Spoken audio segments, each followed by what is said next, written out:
mieux ce qu'on fait.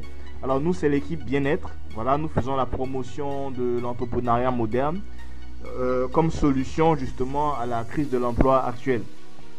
Alors, dans la vidéo précédente, on avait parlé de liberté. Voilà, avec le temps, l'énergie et l'argent. En fait, c'est un résumé que je fais. Donc, tout le monde aimerait avoir ces trois éléments-là. Mais les deux voies qui nous permettent d'y arriver sont le salariat et l'entrepreneuriat. Alors aujourd'hui, justement, on constate qu'au niveau du salariat, il y a une saturation, il y a les salaires qui diminuent et le coût de la vie qui augmente. Donc ça fait plus de stress pour les gens, ça fait plus de misère en fait pour les gens. Alors les systèmes, c'est-à-dire les entreprises qui informatisent leur système, donc on voit aussi des métiers qui commencent à disparaître petit à petit. Et donc, en conclusion, on a dit que la voie du salariat justement n'est pas la meilleure voie à emprunter pour celui qui recherche justement la liberté. Alors des gens vont essayer de faire cette transition là, c'est-à-dire de passer entrepreneur, mais dans la vidéo précédente on a dit que les gens n'étaient pas préparés à ça parce que le système éducatif justement nous enseigne pas de façon pratique justement comment devenir un entrepreneur. Alors pour nous qui voudrons justement sortir du cercle vicieux dans lequel le monde de l'emploi nous met aujourd'hui, on va essayer de forcer et découvrir qu'au jour d'aujourd'hui, il existe deux modèles entrepreneuriaux. Donc le classique, c'est-à-dire l'ancien, ce que tout le monde connaît, et le moderne, ce que tout le monde ne connaît pas. Et donc, essayons de voir un peu les différences justement entre l'entrepreneuriat classique et l'entrepreneuriat moderne pour savoir justement dans quoi est-ce qu'on devrait se lancer de façon plus efficace et plus intéressante. Alors, ça sera des points qu'on va énumérer parce que dans l'entrepreneuriat classique, la plupart du temps, on est seul à se battre.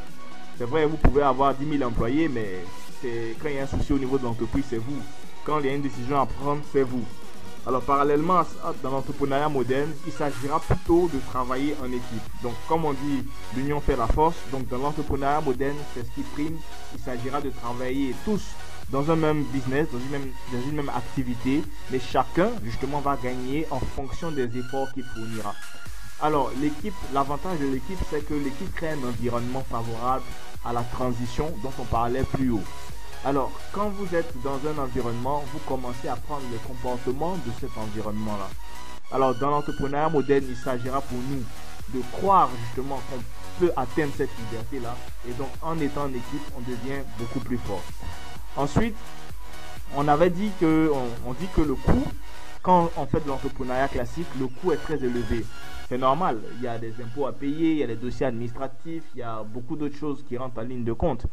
Alors que dans l'entrepreneuriat moderne, le coût il est très faible. Alors, si vous aviez dépensé 3 millions à 5 millions dans l'entrepreneuriat classique pour créer votre entreprise, dans l'entrepreneuriat moderne, vous allez peut-être dépenser 200 à 300 000.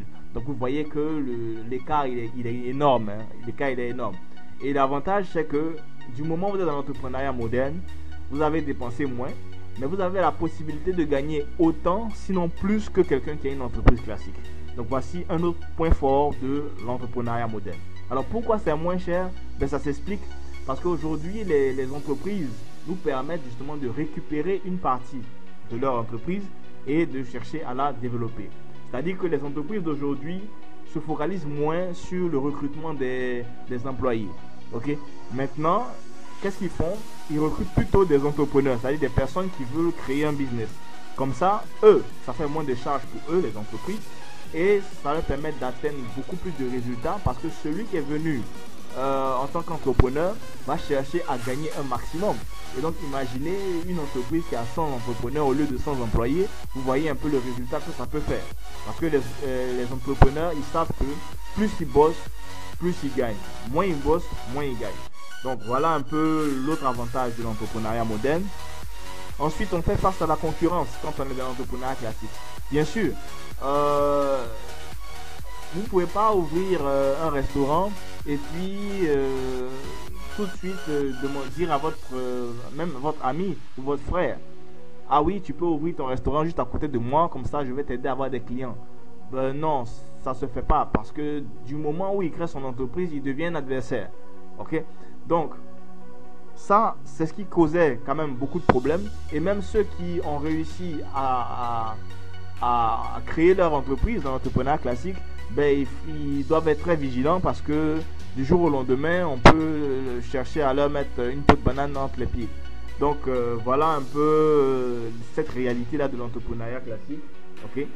Alors, au niveau de l'entrepreneuriat moderne, ça sera carrément un autre état d'esprit, c'est-à-dire qu'il va falloir justement intégrer en fait l'entraide. Alors, dans l'entrepreneuriat moderne, c'est possible de s'entraider dans la mesure où, voilà comment les choses se passent, c'est-à-dire que vous avez créé votre entreprise. Alors, lorsque votre frère, votre cousin veut créer son entreprise, au lieu de lui dire non, je ne peux pas parce que tu seras un adversaire, on lui dit plutôt oui, vas-y, crée, mais je vais t'aider en fait à développer ton entreprise. Et parce que vous l'aidez à développer son entreprise, vous aurez sûrement 25% sur le chiffre d'affaires que cette personne va générer. Donc vous voyez un peu que dans cet état d'esprit, on peut même aider le cousin, la cousine, l'ami, etc. Et ça devient intéressant dans la mesure où chaque fin de mois, vous allez avoir un certain type de revenu. Parce que quand vous avez 25% sur le chiffre d'affaires de quelqu'un, vous êtes considéré comme son actionnaire. Et donc, chaque mois, même si vous ne travaillez pas, vous recevez en fait cette part-là parce que vous avez créé un système. En réalité, c'est quoi? Pour atteindre la liberté, il faut une chose d'abord, c'est d'être entrepreneur. Tant qu'on ne se met pas dans cette catégorie-là, on ne peut jamais s'attendre à avoir la liberté. Deuxième élément, ce n'est pas parce qu'on est entrepreneur qu'on va atteindre la liberté. Parce qu'on voit aujourd'hui des gens qui ont peut-être 10 ans, 20 ans d'existence pour leur entreprise, mais le jour où ils ne sont pas là, leur entreprise commence à ralentir. Donc, l'idée, c'est après avoir créé son entreprise, il faut mettre en place un système qui va tourner même quand on n'est pas là. Alors, pour ceux qui se lanceront, parce que notre conférence, c'est d'orienter les gens, ceux qui se lanceront dans l'entrepreneuriat classique, on leur dira, attention, si vous vous engagez, vous allez faire face à toutes ces difficultés, mais le plus important, c'est que vous arrivez à créer un système, qui va tourner même quand vous n'êtes pas là. C'est ce qui va vous emmener vers la liberté. Alors, ceux qui choisiront l'entrepreneuriat moderne, en réalité, le système de développement de votre entreprise vous emmène à automatiquement créer un système. Donc, ça veut dire que pour celui qui se lance dans l'entrepreneuriat moderne, ce sera beaucoup plus facile d'atteindre la liberté que celui qui se lance dans le classique. Donc, voici un peu les quelques différences entre les deux modèles. Maintenant, on aimerait ajouter un détail. C'est-à-dire que ceux qui se lancent dans l'entrepreneuriat classique, il faut qu'ils comprennent que être seul à se battre, coût très élevé, concurrence, tout ça, c'est vrai, ça a l'air d'être des freins à l'entrepreneuriat, mais ce n'est pas le frein principal. Le frein principal, c'est la personne elle-même, c'est-à-dire que la personne qui fait l'entrepreneuriat.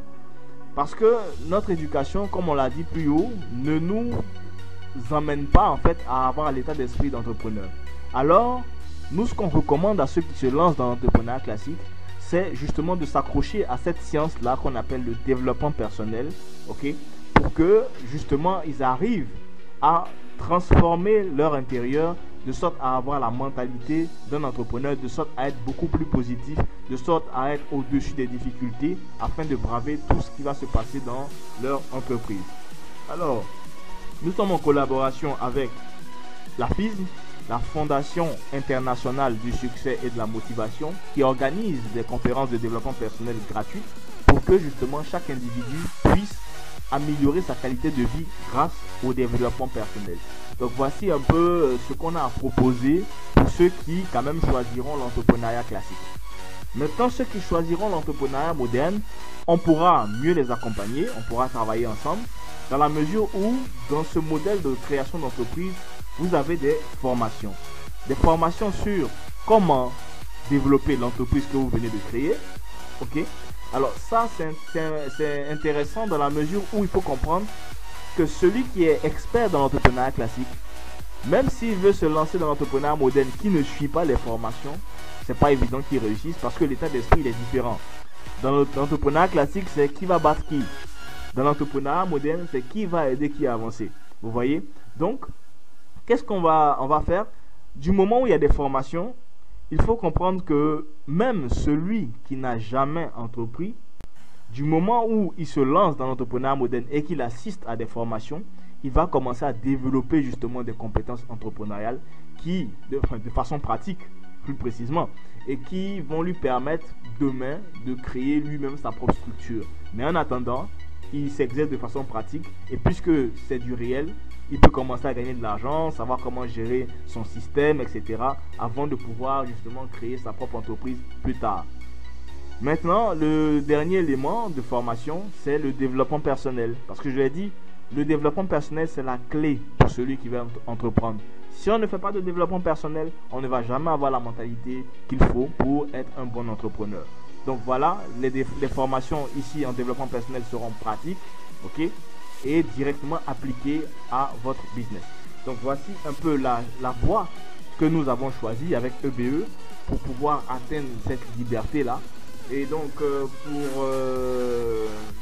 pour savoir en fait quel choix faire, on va faire quand même une petite analyse parce que j'expliquais que quand on fait de l'entrepreneuriat moderne, on s'appuie sur une entreprise qui est déjà existante, qui nous donne une partie d'elle à développer. Donc, on a eu à faire certaines recherches pour pouvoir choisir l'entreprise justement. On a essayé de voir un peu les secteurs porteurs au 21e siècle. Vous savez, c'est l'une des choses à faire parce qu'il faut savoir si le secteur dans lequel on se lance justement est un secteur en pleine expansion, si c'est un secteur qui est en décroissance, bien il faut avoir cette information. Alors dans nos recherches, on a découvert que l'immobilier fait partie des secteurs porteurs au jour d'aujourd'hui. On a découvert que le bien-être, c'est-à-dire les compléments alimentaires, tout ce qui permet à la santé et le développement personnel, ok, donc tout ça c'est résumé dans bien-être. Ça aussi c'est un secteur porteur. On a l'agriculture bio qui est aussi un secteur porteur, le e-business, c'est-à-dire tout ce qu'il y a comme business en ligne. Ça c'est de notre époque et il y a même Bill Gates qui a dit mais l'entrepreneur qui n'utilise pas internet c'est qu'il n'est pas de notre époque, il est un peu dépassé. Et puis enfin il y a l'entrepreneuriat moderne. Donc on sait tous que l'entrepreneuriat moderne sera la solution, sera la clé en fait pour tous ceux qui souhaiteront atteindre la liberté et qui comprendront que l'entrepreneuriat classique est beaucoup plus compliqué et fait perdre beaucoup plus de temps. Ensuite, le e-business, du moment où on est au 21e siècle, il faut savoir que c'est un outil indispensable. Donc, le e-business aussi fait partie justement de notre génération. Alors, on a fait un choix et ce choix-là est intéressant dans la mesure où on a à la fois le bien-être, à la fois le e-business et à la fois l'entrepreneuriat moderne. Donc ça, c'est le choix de l'entreprise. L'entreprise qu'on va chercher à représenter combine les trois secteurs d'activité.